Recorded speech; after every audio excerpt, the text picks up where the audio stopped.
দুঃখিত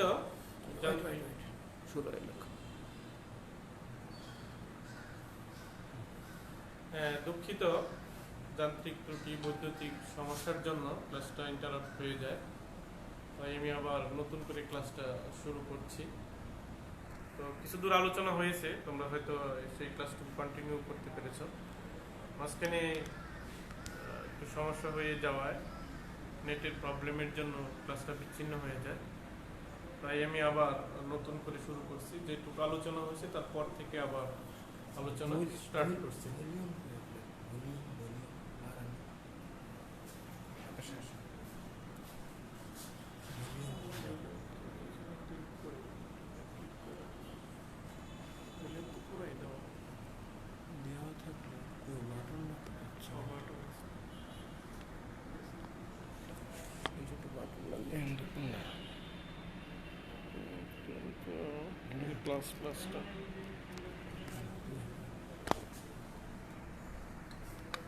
দুঃখিত, নেট প্রবলেমের জন্য একটু সমস্যা হয়ে যাচ্ছে।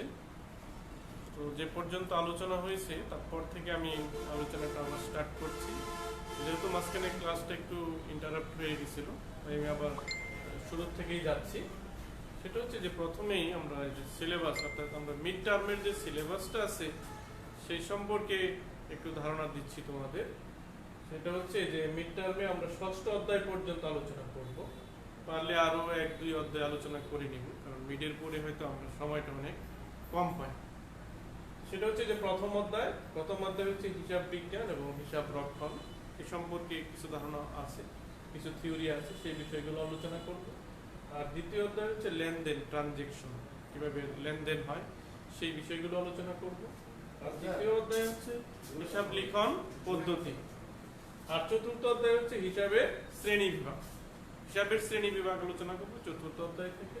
আর পঞ্চম অধ্যায় হচ্ছে জাবেদা। এই জাবেদাতে কিছু অঙ্ক আছে, কিছু থিওরি আছে। এই জাবেদা থেকে আমাদের মূলত অ্যাকাউন্টিং এর যে অঙ্কগুলো আছে সেগুলো শুরু হবে। আর ষষ্ঠ অধ্যায় হচ্ছে খতিয়ান। এই খতিয়ানেও আমাদের কিছু, জাবেদার দ্বিতীয় ধাপটাই হচ্ছে খতিয়ান। জাবেদার থেকে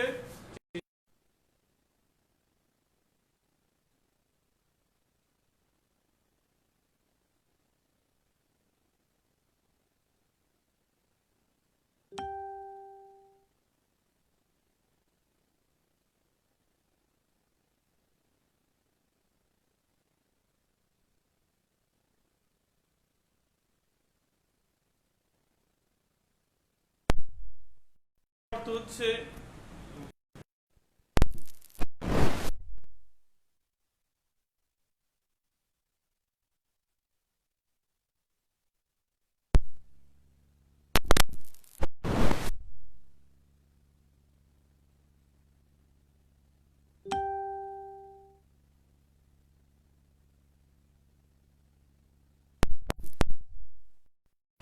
বুক কিপিং। শাব্দিক অর্থ যদি আমরা বিবেচনা করি তাহলে বুক অর্থ হচ্ছে বই, আর কিপিং হচ্ছে সংরক্ষণ করা। শাব্দিক অর্থ দ্বারায় বই সংরক্ষণ করা, কিন্তু আসলে এখানে বই সংরক্ষণ হবে না, হবে হিসাব সংরক্ষণ বা হিসাব রক্ষণ। তাহলে হিসাব রক্ষণ আর একটা হচ্ছে হিসাব বিজ্ঞান। তাহলে হিসাব বিজ্ঞান এবং হিসাব রক্ষণ দুটাকে আমরা অনেক সময় একই অর্থে ব্যবহার করি। যেটাকে বুক কিপিং বলি অর্থাৎ হিসাব রক্ষণ বলি, আবার সেটাকে আমরা হিসাব বিজ্ঞানও বলে থাকি। কিন্তু প্রকৃতপক্ষে হিসাব বিজ্ঞান এবং হিসাব রক্ষণ দুটা ভিন্ন বিষয়। দুইটার ভিতরে অনেক পার্থক্য রয়েছে। তাহলে প্রথমেই আমরা জানি যে হিসাব বিজ্ঞান বলতে কি বোঝায়। হিসাব বিজ্ঞান বলতে বোঝায় যে শাস্ত্র অধ্যয়ন করলে হিসাবের রীতিনীতি, হিসাবকে কিভাবে লিপিবদ্ধ করতে হয়, কিভাবে সংরক্ষণ করতে হয়, কিভাবে জাবেদাবদ্ধ করতে হয়, কিভাবে খতিয়ানবদ্ধ করতে হয়, অর্থাৎ সার্বিক বিষয় সম্পর্কে জানা যায়, সেটা হচ্ছে হিসাব বিজ্ঞান। অর্থাৎ যে শাস্ত্র অধ্যয়ন করলে হিসাবের রীতিনীতি, কালা কানুন, হিসাবকে কিভাবে সংরক্ষণ করতে হয়, কিভাবে লিপিবদ্ধ করতে হয়, অর্থাৎ সম্যক ধারণা জানা যায়, সেটাকে বলা হয় হিসাব বিজ্ঞান। আর হিসাব রক্ষণ বলতে বোঝায় যে হিসাব বিজ্ঞানের নীতিকে অনুসরণ করে যখন কোনো ব্যবসা প্রতিষ্ঠানের বা কোনো আর্থিক প্রতিষ্ঠানের দৈনন্দিনের হিসাবকে লিপিবদ্ধ করা হয় তখন সেটাকে বলা হয় হিসাব রক্ষণ। তাহলে আমরা কি আলোচনা করতেছি এখানে, যে হিসাব বিজ্ঞান এবং হিসাব রক্ষণ। এগুলো আমরা একটু মুছে দিচ্ছি।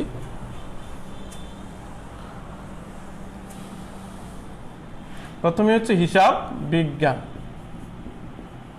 হিসাব বিজ্ঞান বিজ্ঞান তারপরটা হচ্ছে হিসাব রক্ষণ, হিসাব রক্ষণ। তাহলে হিসাব বিজ্ঞান কি বললাম, যে শাস্ত্র অধ্যয়ন করলে হিসাবের রীতি নীতি, তারপর হিসাবকে কিভাবে লিপিবদ্ধ করতে হয়, কিভাবে জাবেদাবদ্ধ করতে হয়, কিভাবে খতিয়ানে অন্তর্ভুক্ত করতে হয়, অর্থাৎ হিসাবের সামগ্রিক বিষয় সম্পর্কে জ্ঞান অর্জন করা যায়, সেটাকে বলা হয় হিসাব বিজ্ঞান। আর হিসাব রক্ষণ, হিসাব রক্ষণ হচ্ছে যে হিসাব বিজ্ঞানের নিয়ম নীতিকে অনুসরণ করে যখন কোনো ব্যবসা প্রতিষ্ঠানের দৈনন্দিনের হিসাবকে লিপিবদ্ধ করা হয় বা সংরক্ষণ করে রাখা হয় যে রীতি অনুযায়ী, যে নিয়মকে ফলো করে, তখন সেটাকে বলা হয় হিসাব রক্ষণ। তাহলে কি দাঁড়াচ্ছে, যে হিসাব বিজ্ঞান হচ্ছে একটা সামগ্রিক বিষয় আর হিসাব রক্ষণ হচ্ছে হিসাব বিজ্ঞানের একটা অংশ। তাহলে কি দাঁড়াচ্ছে, যে হিসাব বিজ্ঞান হচ্ছে একটা বৃহৎ ধারণা আর হিসাব রক্ষণ তার তুলনায় কিন্তু অনেকটা ক্ষুদ্র একটা ধারণা। তাহলে আমরা জানি যে সাধারণত অনেক ক্ষেত্রে আমরা হিসাব বিজ্ঞান বলতেও যেটাকে বুঝে থাকি, হিসাব রক্ষণ বলতেও আমরা সেই বিষয়টাকেই বলে থাকি। আমরা অনেক সময় এই বিষয়টাকে আমরা অনেকেই বলি এটা হিসাব বিজ্ঞান, কেউ বলে এটা হিসাব রক্ষণ, কিন্তু দুইটার ভিতরে কিন্তু অনেক পার্থক্য রয়েছে। যে হিসাব বিজ্ঞানই একটা বিষয়, হিসাব রক্ষণই আরেকটা বিষয়। তো আমি একটু ধারণা দিলাম তোমাদের যে হিসাব বিজ্ঞান বিষয়টা কি আর হিসাব রক্ষণ জিনিসটা কি। তাহলে হিসাব বিজ্ঞানটা হচ্ছে একটা সামগ্রিক বিষয় আর হিসাব রক্ষণ হচ্ছে হিসাব বিজ্ঞানীর একটা অংশ। তাহলে আমরা হিসাব বিজ্ঞান সম্পর্কে একটু ধারণা নিলাম, হিসাব রক্ষণ সম্পর্কে আমরা একটু ধারণা নিলাম। এখন এই হিসাব বিজ্ঞান সম্পর্কে আমাদের অনেকেরই বিভিন্ন মতভেদ আছে, যে কেউ এটাকে বলা হয় যে এটা বিজ্ঞানের বিষয়, কেউ বলে এটা কলা শাখার বিষয়, কলা বলতে বোঝায় মানবিক শাখার বিষয়, কেউ বলে যে না এটা দুটোই, এখানে বিজ্ঞানেরও অংশ আছে এখানে কলারও অংশ আছে। আসলে প্রকৃতপক্ষে হিসাব বিজ্ঞানটা কি, সেই বিষয়টা নিয়ে আমরা এখন একটু আলোচনা করব। তাহলে বিষয়টা কি দাঁড়াচ্ছে, যে হিসাব বিজ্ঞান কি বিজ্ঞান না কলা? হিসাব বিজ্ঞান, হিসাব বিজ্ঞান কলা না বিজ্ঞান, বিজ্ঞান না উভয়ই, উভয়ই ব্যাখ্যা করো, ব্যাখ্যা করো। বিষয়টা হচ্ছে এরকম যে হিসাব বিজ্ঞানটা কি কলা না বিজ্ঞান না উভয়ই ব্যাখ্যা করো। এখানে অনেকের মতে, যেমন আমরা সামাজিক বিজ্ঞান, এখানে বিজ্ঞান লেখা আছে, আবার হিসাব বিজ্ঞান সেখানেও বিজ্ঞান লেখা আছে, তাই না? তো এখন অর্থনীতি ধনবিজ্ঞান বলা হয়, সেটাও বিজ্ঞান। আসলে এগুলো কিন্তু পিওর বিজ্ঞান না, সামাজিক বিজ্ঞান বলা হয়। আবার হিসাব বিজ্ঞান হিসাব সম্পর্কিত বিজ্ঞান। তাহলে কেউ কেউ বলে যে এটা বিজ্ঞানের বিষয়, কেউ বলে যে না এটা মানবিক শাখার বিষয়, আবার কেউ বলে যে না এটা দুইটারই সংমিশ্রণ। এখন সেই বিষয়টা নিয়ে আমরা একটু আলোচনা করব, যে কেন এটাকে বিজ্ঞান বলা হয়, কেনই বা এটাকে মানবিক শাখার বিষয় বলা হয়, কেনই বা এটাকে আবার দুটারই সংমিশ্রণ বলা হয়, সেই বিষয় নিয়ে আমরা এখন একটু আলোকপাত করব। হিসাব বিজ্ঞান, যে আমরা জানি যে হিসাব বিজ্ঞানে হচ্ছে যথেষ্ট গাণিতিক যুক্তি আছে। তো এইখানে আমরা গাণিতিক শুদ্ধতা যাচাই করতে পারি, রেওয়া মিলের সাহায্যে হিসাবের সঠিকতাটা যাচাই করা যায়। আমরা জানি যে কোনো কিছু যখন সায়েন্টিফিকভাবে তার সঠিকতা শুদ্ধতা যাচাই করা যায় তখন সেটাকে আমরা বিজ্ঞান নামে অভিহিত করে থাকি। তো এখানেও যথেষ্ট গাণিতিক যুক্তি আছে। হিসাবের শুদ্ধতা যাচাই করা যায়। এখানে ম্যাথমেটিক্যাল টার্ম আছে, হিসাবের সাহায্যে গাণিতিক শুদ্ধতা, রেওয়া মিল আছে, জাবেদা, খতিয়ান, ফাইনাল অ্যাকাউন্টস। তো সব কিছুই দেখা যায়। এইগুলো যদি আমরা পর্যালোচনা করি তখন এই দিক থেকে মনে হয় যে হিসাব বিজ্ঞান হচ্ছে একটা বিজ্ঞানের বিষয়। আবার হিসাব বিজ্ঞানে কিন্তু যখন আমরা মানবিক বিষয়ে আসব বা ব্যবসা প্রতিষ্ঠানের ক্ষেত্রে আসব, তখন সেই ক্ষেত্রে ব্যবসা প্রতিষ্ঠানের মুখ্য উদ্দেশ্য কি? মুনাফা অর্জন করা। আর মুনাফা অর্জন করতে হলে হিসাবকে যথাযথভাবে সংরক্ষণ করতে হবে। তাহলে হিসাব বিজ্ঞানে কি করা হয়? মুনাফার কথা বলা হয়, ব্যবসা বাণিজ্যের কথা বলা হয়, বিনিয়োগের কথা বলা হয়, সরি, তারপরে হচ্ছে কর্মসংস্থানের কথা বলা হয়। অর্থাৎ সামাজিক বিষয় নিয়েও সে আলোচনা করে থাকে। সামাজিক বিষয়, সামাজিক বিভিন্ন দিক, কর্মসংস্থান, বিনিয়োগ, লাভ লোকসান, হ্যাঁ, তো এই সকল বিষয়ও কিন্তু হিসাব বিজ্ঞান ধারণা দিয়ে থাকে। তো এদিক থেকে যখন বিবেচনা করা হয় তখন মনে হয় যে হিসাব বিজ্ঞান হচ্ছে একটা মানবিক শাখার বিষয়। আবার যখন গাণিতিকভাবে আমরা চিন্তা করি যে এখানে যথেষ্ট গাণিতিক যুক্তি আছে, হিসাবের সঠিকতা যাচাই করা যায়, তো সেই ক্ষেত্রে মনে হয় যে হিসাব বিজ্ঞান হচ্ছে একটা বিজ্ঞানের বিষয়। আবার যখন মানবিক দিক নিয়ে কথা বলে তখন মনে হয় যে হিসাব বিজ্ঞান হচ্ছে আসলে বিজ্ঞানের না, এটা মানবিক শাখার বিষয়। সর্বোপরি যদি আমরা সিদ্ধান্তে আসি তাহলে বলা যায় হিসাব বিজ্ঞান আসলে এককভাবে বিজ্ঞানও না, এককভাবে কলাও না, অর্থাৎ মানবিক শাখার বিষয় না। তাহলে হিসাব বিজ্ঞানে দুইটারই সংমিশ্রণ আছে। এজন্য এটাকে বলা হয় যে হিসাব বিজ্ঞান আসলে প্রকৃতপক্ষে বিজ্ঞানও না, আবার প্রকৃতপক্ষে এটা মানবিক শাখারও বিষয় না। এখানে দুইটা বিষয় নিয়ে আলোচনা করা হয়, এই জন্য এটাকে স্পেসিফিক বিজ্ঞানও বলা যাবে না, আবার স্পেসিফিক মানবিক শাখারও বিষয় বলা যাবে না। এই হচ্ছে হিসাব বিজ্ঞান কি বিজ্ঞান না কলা সে সম্পর্কিত আমাদের কিছু ধারণা। এখন এই হিসাব বিজ্ঞান অধ্যয়নের প্রয়োজনীয়তা, অর্থাৎ হিসাব রক্ষণের প্রয়োজনীয়তা, হিসাব রক্ষণের প্রয়োজনীয়তা,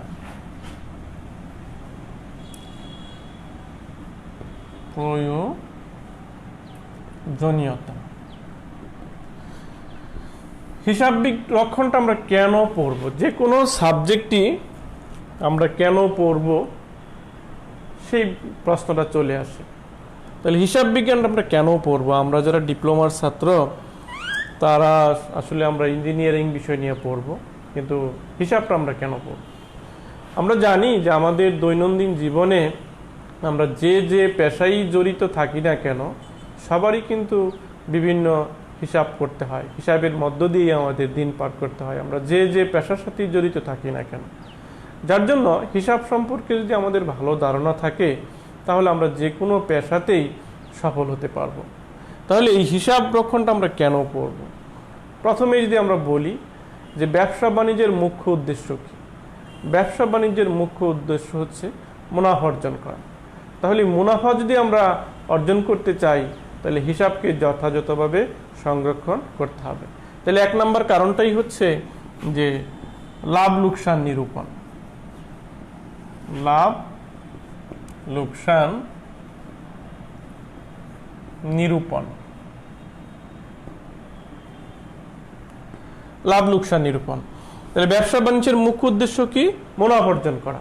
তারপরেও কিন্তু লোকসান আসছে, কারণ আমরা জানি যে ব্যবসা করতে গেলে এখানে শুধু লাভ না, এখানে লোকসানও হতে পারে। অর্থাৎ মুনাফার আমরা যদি বলি যে মুখ্য উদ্দেশ্য মুনাফা অর্জন করা, কিন্তু ব্যবসাতে কিছু রিস্ক আছে, সেই রিস্ক যদি ওভারকাম করা যায় তাহলে সেটা হয় লাভ, আর রিস্ক যদি আমরা ওভারকাম করতে না পারি তাহলে হবে লোকসান। তাহলে এই লাভ লোকসান নিরূপণ করার জন্য কিন্তু আমরা এই হিসাব রক্ষণটা অধ্যয়ন করব। আমরা চাকরি করি বা ব্যবসা করি, সকলেরই কিন্তু হিসাবের প্রয়োজন পড়ে, যার জন্য এই হিসাব বিজ্ঞানটা আমাদের অধ্যয়ন করতে হবে। 2 নম্বর হচ্ছে যে চুরি এবং জালিয়াতি প্রতিরোধ। চুরি ও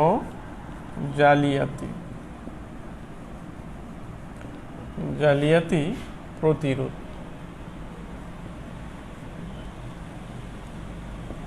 কারণ ব্যবসা বাণিজ্যে যদি হিসাব না থাকে তাহলে যেরকম লাভ লোকসান নিরূপণ করা যাবে না, ঠিক তেমনিভাবে চুরি এবং জালিয়াতিও প্রতিরোধ করা যাবে না। এই জন্য চুরি এবং জালিয়াতি প্রতিরোধ করতেও আমাদের হিসাবকে সংরক্ষণ করতে হবে। 3 নম্বর হচ্ছে ব্যবসা প্রতিষ্ঠানের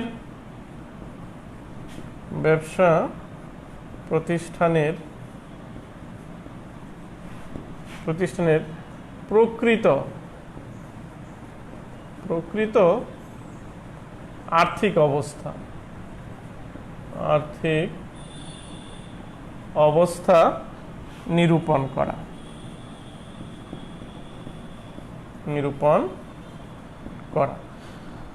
তোমরা খাতা কলম থাকলে যদি সাথে থাকে এই পয়েন্টগুলো নোট ডাউন করতে পারো, পরবর্তীতে তোমাদের কাজে লাগবে। ব্যবসা প্রতিষ্ঠানের প্রকৃত আর্থিক অবস্থা নিরূপণ করা, অর্থাৎ ব্যবসা প্রতিষ্ঠানের হিসাব থেকেই কিন্তু আমরা সেই ব্যবসা প্রতিষ্ঠানের প্রকৃত আর্থিক অবস্থাটা নিরূপণ করতে পারবো।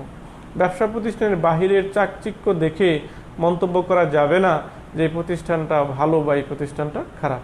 যতক্ষণ পর্যন্ত না হিসাবের খাতা না খুলবো ততক্ষণ পর্যন্ত বলা যাবে না যে এই প্রতিষ্ঠানটা আসলে প্রকৃত অর্থে কি অবস্থায় আছে, তার ব্যবসায়িক সফলতা কতটুকু। যদি হিসাবের খাতা খোলা হয় তাহলে বোঝা যাবে তার সার্বিক অবস্থাটা কি।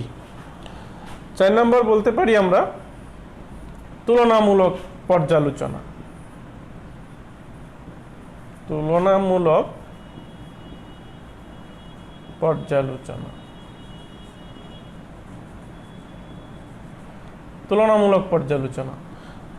পর্যালোচনা বলতে আমরা কি বুঝি? তুলনামূলক পর্যালোচনা বলতে বোঝাচ্ছে যে আমরা ব্যবসা প্রতিষ্ঠান, একটা দেশে বা সারা ওয়ার্ল্ডে অনেক ব্যবসা প্রতিষ্ঠান আছে। ব্যবসা প্রতিষ্ঠানে কিন্তু আবার র্যাঙ্কিং হয়, যে প্রথম সারি, দ্বিতীয় সারি, তৃতীয় সারি, এগুলো কিভাবে হয়? এগুলো হচ্ছে ব্যবসা প্রতিষ্ঠানের তার আর্থিক অবস্থার উপর নির্ভর করে। সেই আর্থিক অবস্থাটা আবার কিসের উপর নির্ভর করে? হিসাবের উপর। অর্থাৎ হিসাব থেকেই একটা ব্যবসা প্রতিষ্ঠানের র্যাঙ্কিং নির্ধারণ করা হয়। আমরা বলে থাকি না যে এই প্রতিষ্ঠানের চেয়ে এই প্রতিষ্ঠান ভালো, এই প্রতিষ্ঠানের চেয়ে এই প্রতিষ্ঠান ভালো। এটা যদি একটা ব্যবসা প্রতিষ্ঠানের হিসাব প্রকৃতভাবে না থাকে তাহলে এই সঠিক পর্যালোচনা করাটা সম্ভব হবে না। তো আমরা এই বিষয়গুলো একটু মুছে দিই, আবার আরো কিছু পয়েন্ট আছে সেগুলো উপরে আলোচনা করব। 4 নম্বর ছিল। 5 নম্বর হচ্ছে ব্যয় নিয়ন্ত্রণ করা। ব্যয়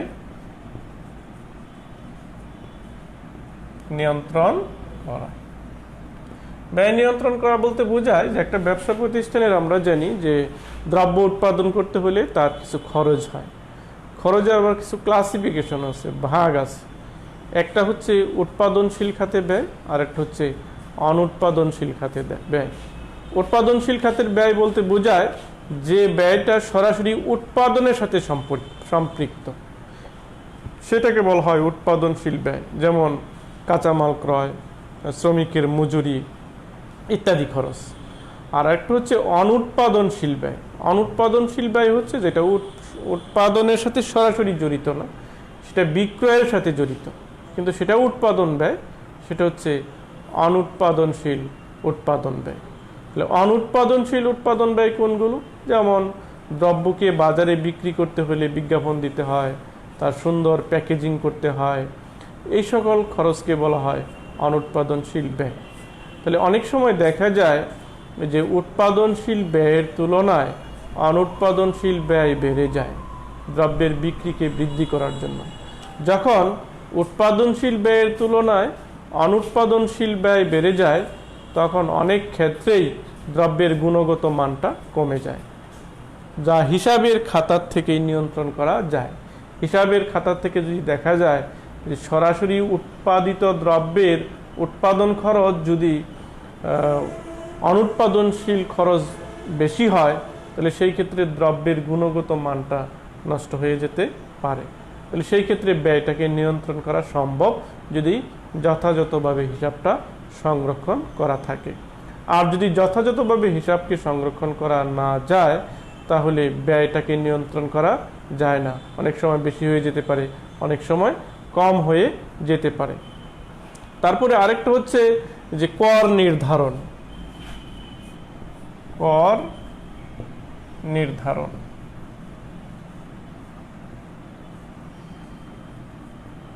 কর নির্ধারণ, ট্যাক্স নির্ধারণ। এখানে আমরা জানি যে প্রত্যেকটা ব্যবসা প্রতিষ্ঠানের যেহেতু সে সরাসরি ব্যবসার সাথে জড়িত, বিক্রয়ের সাথে জড়িত, গভর্নমেন্টের একটা রুলস আছে, ট্যাক্স দিতে হয়, ভ্যাট দিতে হয়। এবং ট্যাক্স ভ্যাটটা সরকার কিসের উপর নির্ধারণ করবে, কিভাবে নির্ধারণ করবে? তখন যদি একটা ব্যবসা প্রতিষ্ঠানের হিসাব না থাকে তাহলে সঠিকভাবে ট্যাক্স নির্ধারণ করা যায় না। আর যদি হিসাবটা যথাযথভাবে সংরক্ষণে থাকে তাহলে গভর্নমেন্টের কি ট্যাক্স নির্ধারণ করতে সহজ হয়, সে কত টাকা ট্যাক্স দিবে এবং কত পার্সেন্ট ট্যাক্স দিবে। কারণ ট্যাক্সেরও আবার রেশিও আছে, যে ইনকাম যদি বেশি থাকে তাহলে এক ধরনের ট্যাক্স হবে, ইনকাম যদি কম হয় তাহলে আরেক ধরনের ট্যাক্স হবে। এই জন্য হিসাবকে যথাযথভাবে সংরক্ষণ করতে হয়। তারপর হচ্ছে স্থায়ীভাবে হিসাবকে সংরক্ষণ। স্থায়ীভাবে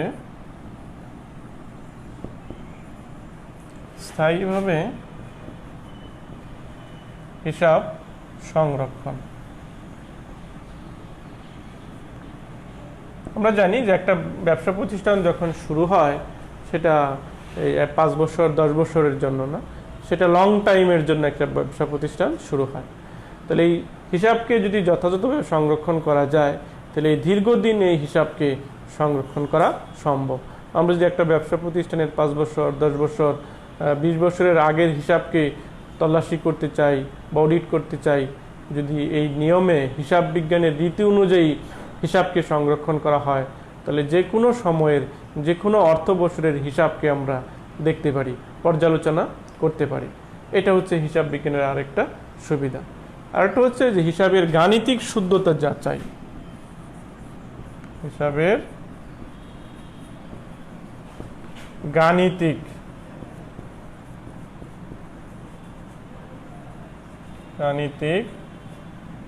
শুদ্ধতা যাচাই, অর্থাৎ হিসাবটা সঠিক কিনা। হিসাব বিজ্ঞানের রীতি অনুযায়ী যদি হিসাবকে সংরক্ষণ করা হয় তাহলে আমরা সেই হিসাবের সঠিকতা যাচাই করতে পারবো। আর আমরা সচরাচর আমাদের ব্যক্তি জীবনে যে হিসাব করি সেই হিসাবের কিন্তু সঠিকতা যাচাই করা যাবে না। আর হিসাব বিজ্ঞানের নীতি এবং রীতি অনুযায়ী যদি হিসাবকে সংরক্ষণ করা হয় তাহলে সেই হিসাবের চুরি এবং জালিয়াতি প্রতিরোধ করা সম্ভব, হিসাবের সঠিকতাও যাচাই করা সম্ভব। তারপরে আরেকটা হচ্ছে 9 নম্বর বলতে পারি আমরা দেনা পাওনা পরিশোধ। দেনা পাওনার পরিমাণ নির্ধারণ।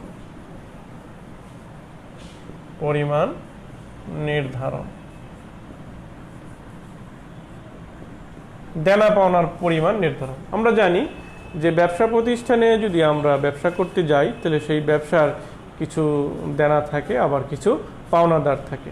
তো হিসাব যদি সংরক্ষণ থাকে তাহলে কি পরিমাণ দেনা আছে, কি পরিমাণ পাওনা আছে সেটা সহজেই নিরূপণ করা সম্ভব। আরেকটা হচ্ছে যে তুলনামূলক পর্যালোচনা, কারবারের প্রকৃত অবস্থা, এগুলো আমরা আলোচনা করছি। আরেকটা হচ্ছে যে নগদ টাকার অবস্থা নিরূপণ। তাহলে উপরেরগুলো আমরা একটু মুছে দেই।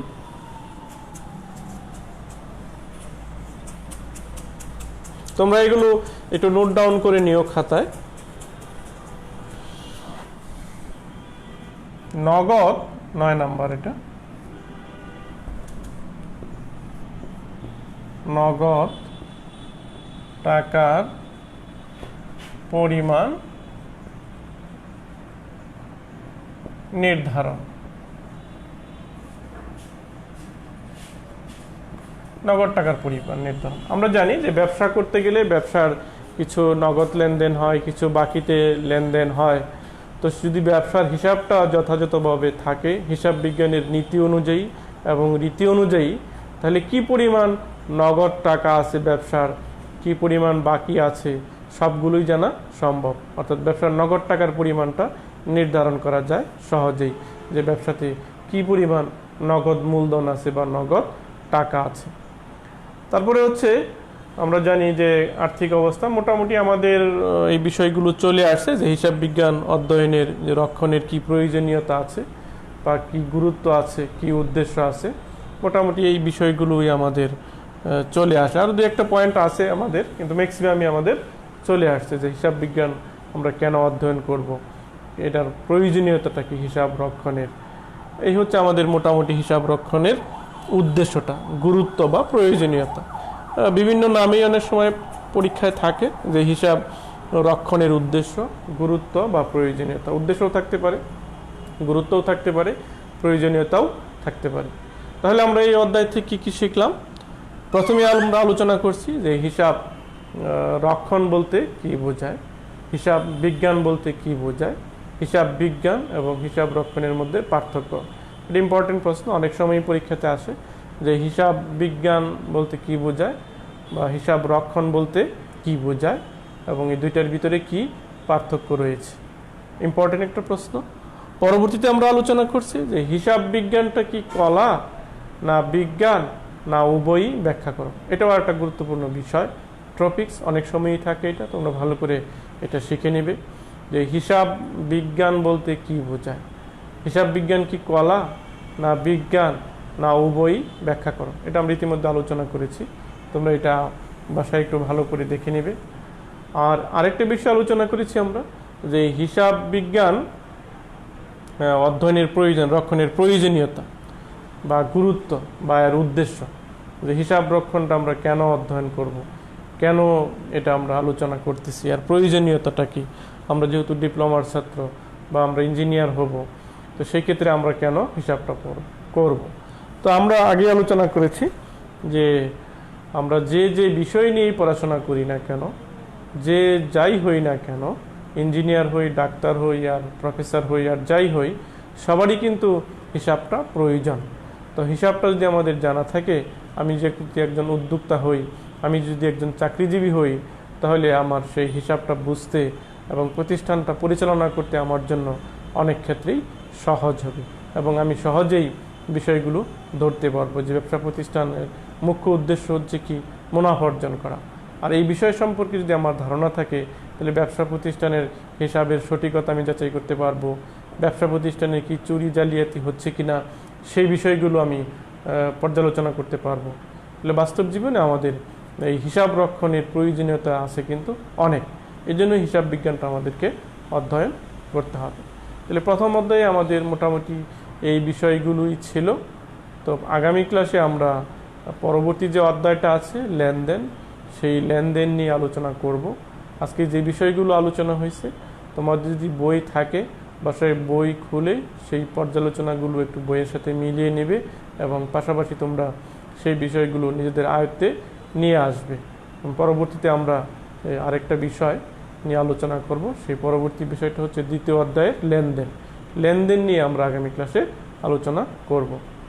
যদি লেনদেন শেষ হয়ে যায় তাহলে পরের অধ্যায়টা নিয়ে আলোচনা করব, সেটা হচ্ছে হিসাব লিখন পদ্ধতি। তোমরা পারলে পরবর্তী ক্লাসে যে বিষয়গুলো আলোচনা করব সেগুলো একটু বাসায় দেখে আসবে মনোযোগ দিয়ে। তো আজকে এই পর্যন্তই থাকুক, তোমরা ভালো থাকো, পরবর্তী ক্লাসের অপেক্ষায় থাকলাম। ধন্যবাদ সবাইকে।